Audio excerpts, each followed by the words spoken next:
반갑습니다. 옆에 계신 분들과 함께 인사를 하도록 하겠습니다. 샬롬, 함께 예배드리니 너무 행복합니다. 사랑하고 축복합니다. 오늘의 말씀의 제목은 영원한 언약이라는 제목으로 말씀을 증거하도록 하겠습니다. 성도 여러분, 여러분은 혹시 약속을 잘 지키십니까? 우리는 결혼식 때 결혼 서약을 했습니다. 또 부모님들은 자녀들은 부모님들에게 많은 약속을 하기도 합니다. 우리는 이처럼 많은 약속을 하지만 이 약속을 다 이행하는 것은 아마도 불가능할 것입니다. 약속을 반드시 지키고 싶지만 때로는 환경과 시간, 건강, 물질 등 여러 가지 이유로 제약을 받기 때문입니다. 이 세상에 한 번 한 약속을 영원히 지킬 수 있는 영원한 언약이란 있을 수 있을까요? 오늘 말씀의 약속, 즉 언약이란 두 당사자가 서로를 위해 어떤 일을 하기로 합의하여서 이루어진 협약을 말합니다.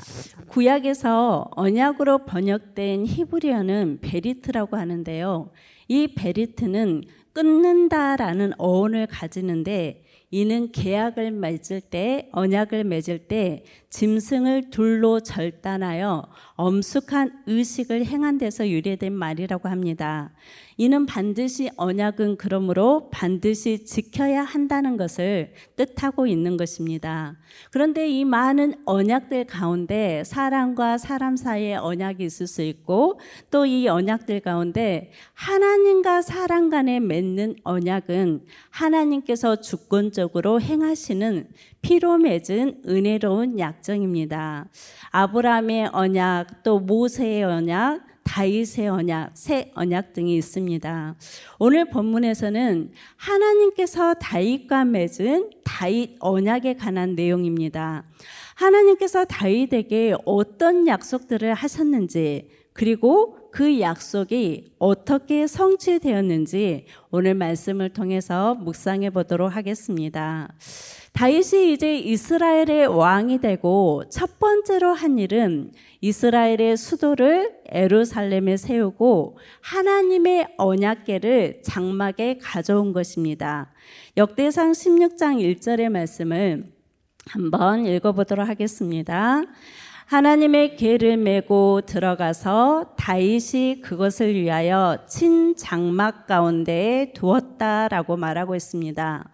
여러분, 언약궤가 도대체 무엇이길래 다윗이 왕이 된 후에 가장 먼저 언약궤를 다윗성에 안치하려고 예를 썼을까요?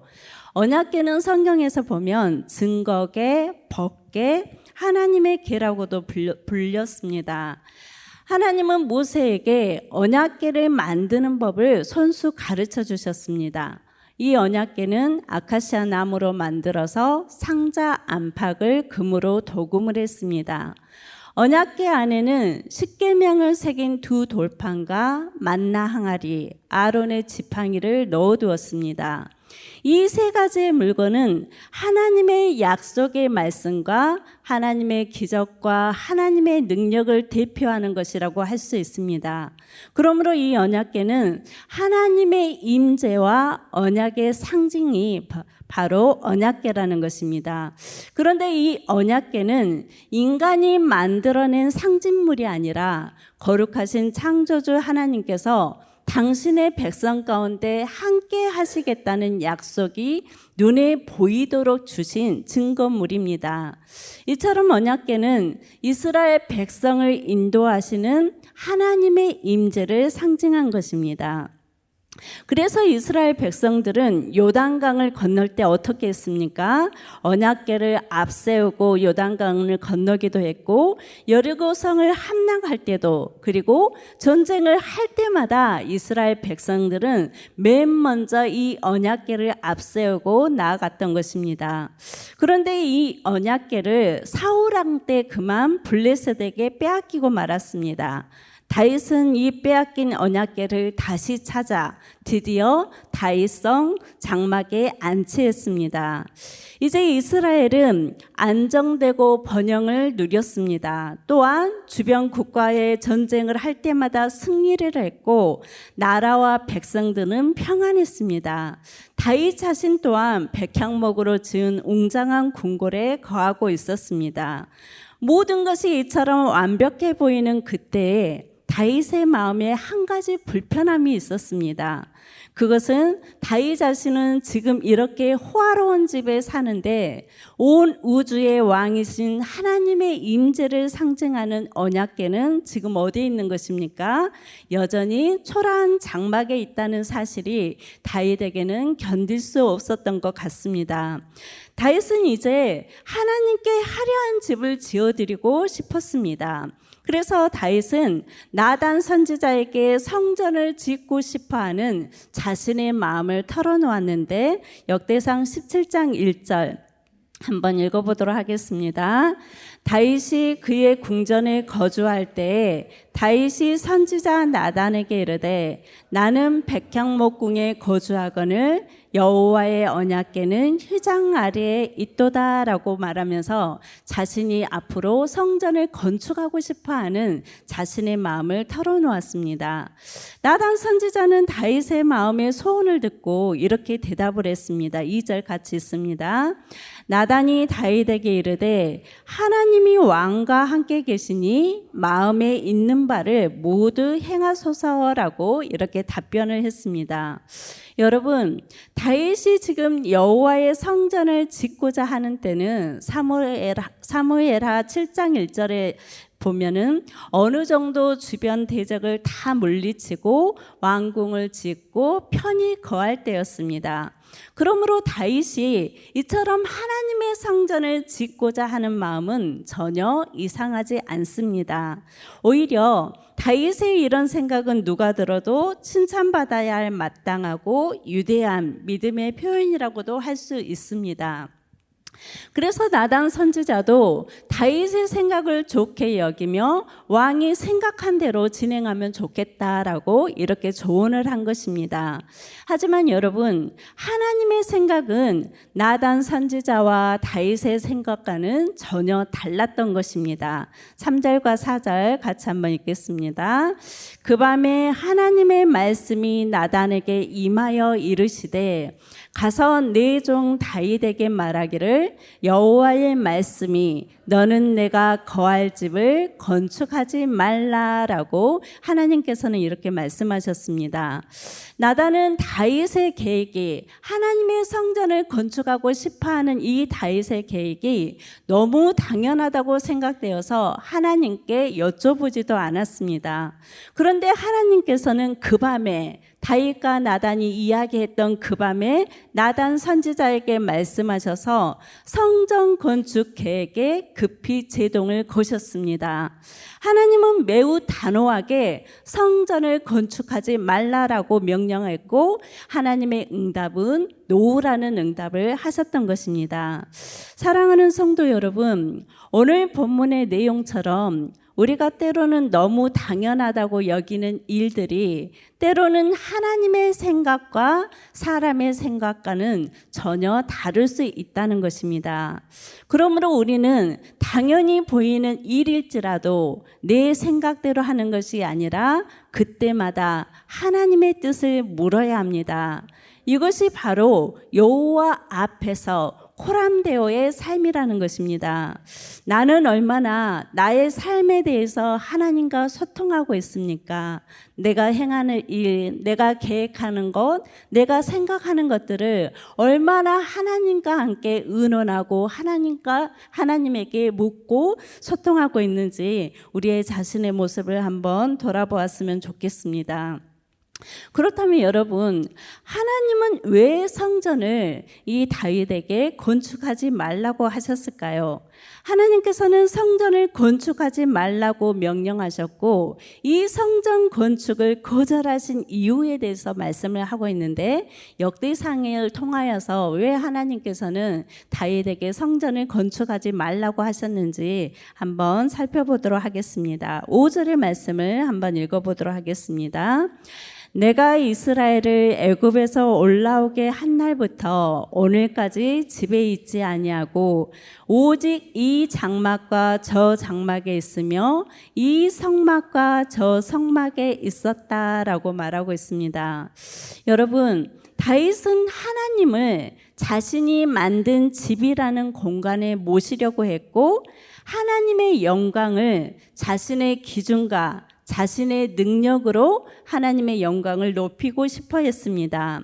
하지만 하나님은 장소의 제한을 받지 않으시고 공간을 초월하여 실존하신 분이시라는 것입니다.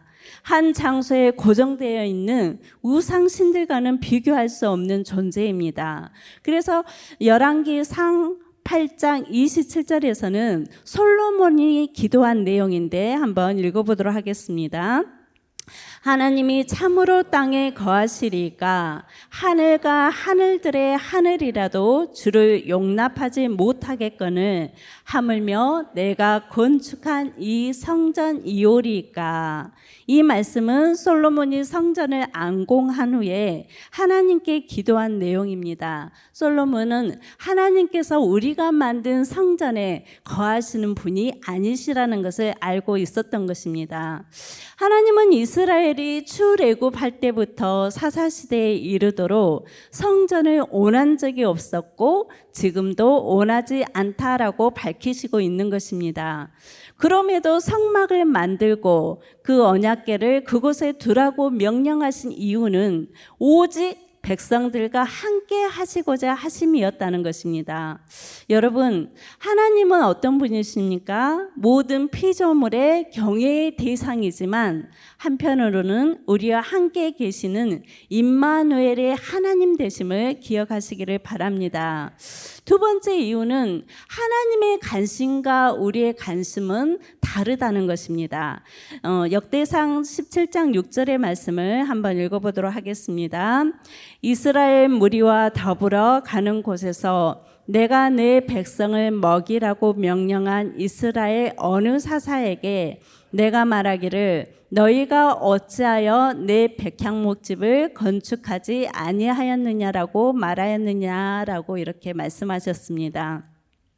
하나님께서는 출애굽 이후 사사시대에 이르기까지 장막, 즉 텐트 가운데 거하시는 것에 불평한 적이 없고 또한 성전을 건축해 달라고 요구한 적이 없다라고 말씀하신 것입니다. 여러분, 하나님의 관심과 사람의 관심은 다르다는 것입니다. 사람의 관심은 어떻습니까? 우리가 쉽게 이야기하자면 교회의 재정이 넉넉해지면 대부분의 교회는 무엇부터 생각을 합니까? 성전을 더 넓게 건축하고 좀 더 화려하고 아름다운 성전, 또 예배드리기에 쾌적하고 편리한 공간, 음향시설이 잘 갖추어진 예배당들을 이렇게 건축하고 신축하고 늘려가는데 우리의 관심이 쏠릴 것입니다. 하지만 여러분, 하나님은 어떤 건물이나 텐트에 갇혀서 거주의 제약을 받는 분이 결코 아니십니다. 그렇기 때문에 하나님께서는 사실 성막이나 성전이든 만물의 창조주 하나님을 다 담을 수 없다는 것입니다. 그러므로 하나님이 건물이 아닌 텐트에 임재하는 것은 크게 하나님의 입장에서는 문제가 전혀 되지 않다는 것입니다. 사랑하는 성도 여러분, 우리 역시 다윗처럼 신앙생활을 하면서 끊임없이 무언가를 건축하려는 열망에 사로잡힐 때가 있다는 것입니다. 더 큰 교회의 건물을 원하고 더 많은 성도의 수, 또 성공적인 사역의 결과물 등 이런 것들을 하나님을 위한 성전이라고 생각할 때가 많다는 것입니다. 우리는 눈에 보이는 성공과 거대한 규모를 통해서 하나님의 영광을 드러낼 수 있다라고 다윗처럼 착각하며 살고 있다는 것입니다. 우리는 우리가 하나님을 위해서 무엇인가를 한다라고 말하면서 우리가 지은 그 성전을 통해서 어쩌면 내 신앙을 증명하고 내 이름이 드러나기를 바라는 이 욕망에 이끌 때가 있습니다. 하지만 하나님의 관심은 장소와 시설이 아니라 하나님의 백성과 함께 하기를 원하신다는 것입니다.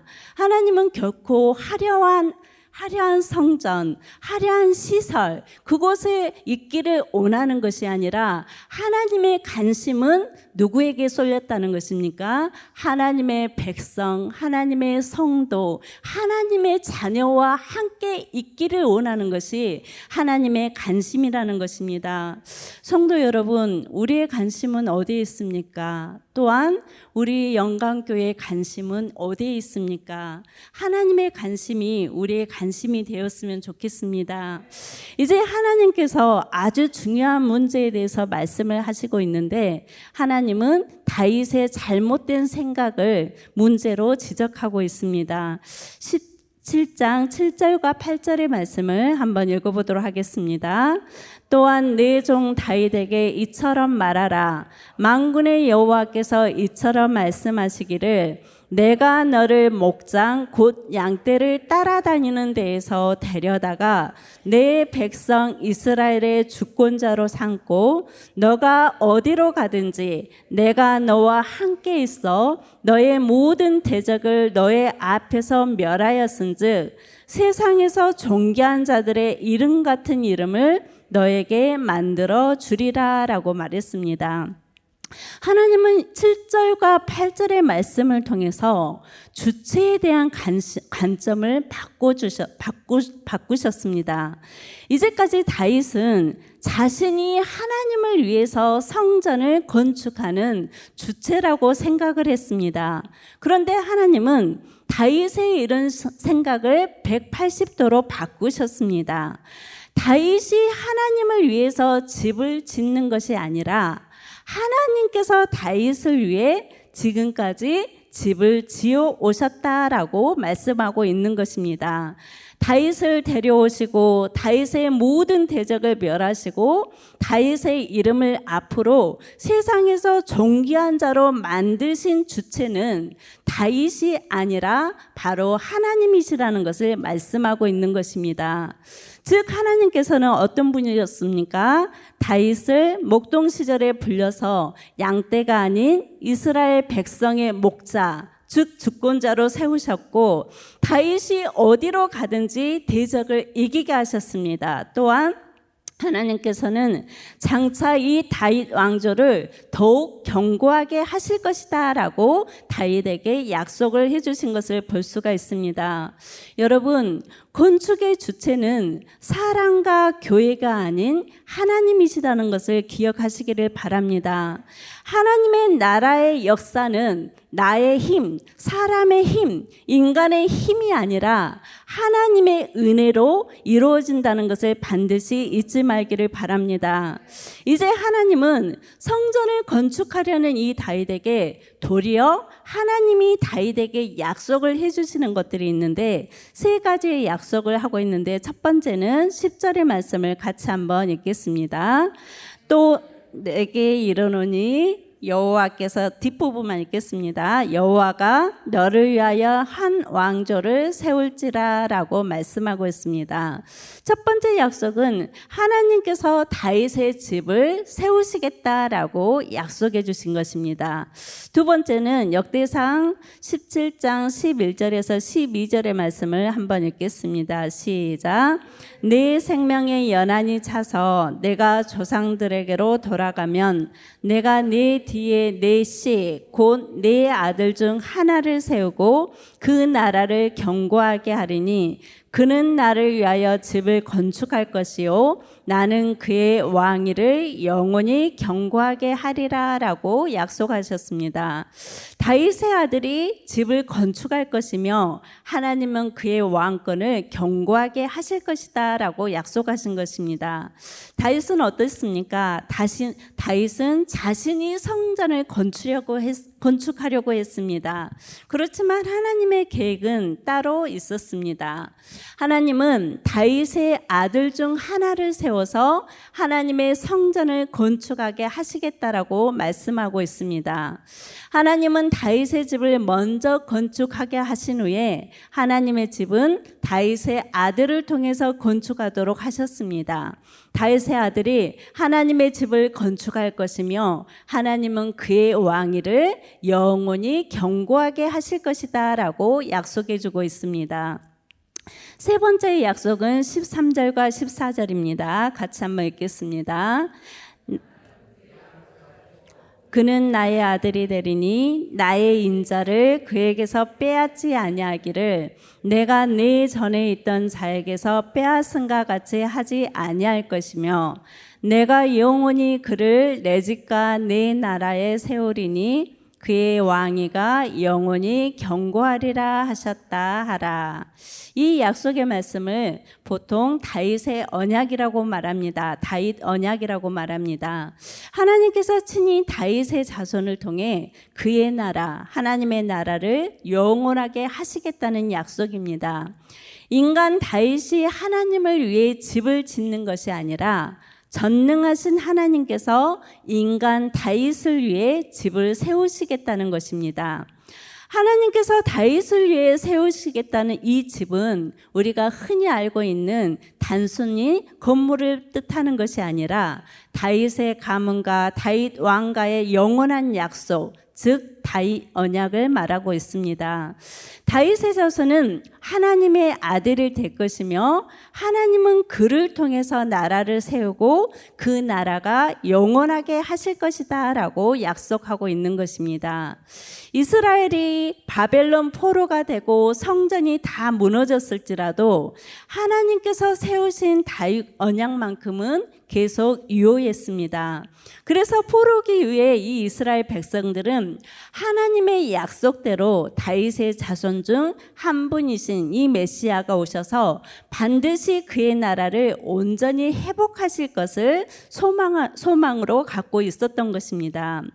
여러분, 그렇다면 하나님께서 다윗에게 약속하신 영원한 집, 영원한 나라에 대한 약속은 누구를 통해서 이루어 주셨습니까? 바로 다윗의 자손으로 이 땅에 오신 예수 그리스도를 통해 완성되었습니다.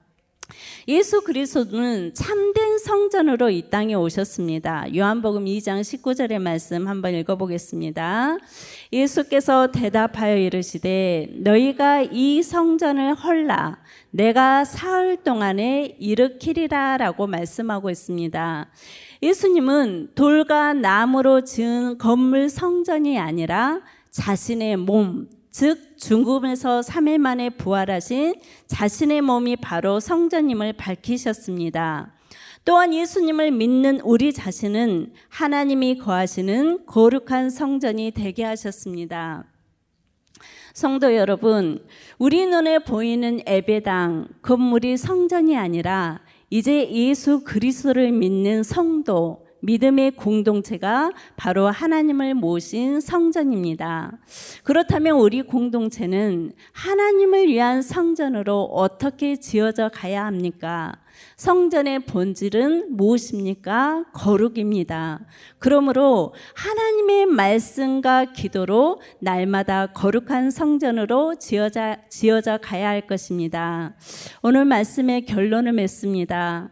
다윗은 하나님을 위해서 최고의 눈에 보이는 건물인 성전을 짓고 싶어 했습니다.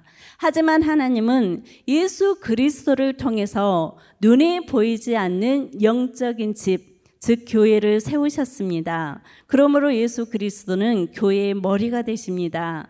다윗의 열심은 하나님을 위한 나의 집에 머물렀지만 하나님의 은혜는 우리를 위한 하나님의 집이신 예수 그리스도를 통해 나타나셨습니다.